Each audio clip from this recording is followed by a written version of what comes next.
Okay, hello and welcome all. आजको यस भिडियोमा हामीले यो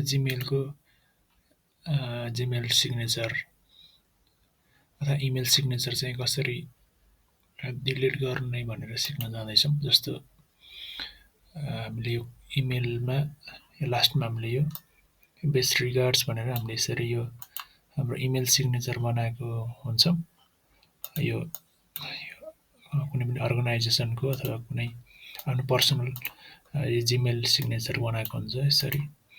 अब यसलाई चाहिँ कसरी डिलिट गर्ने, अब हामीले नयाँ बनाउनु पर्यो अनि यो जिमेल सिग्नेचरको अब काम केही पनि छैन, त्यसको लागि हामीले यो डिलिट गर्न मन लाग्यो भने यो कसरी डिलिट गर्ने भनेर हामीले हेर्न जाँदैछौँ। त्यसको लागि हामी यो सेटिङमा जानु पर्यो अनि यो सी अल सेटिङमा गएर हाम्रो तल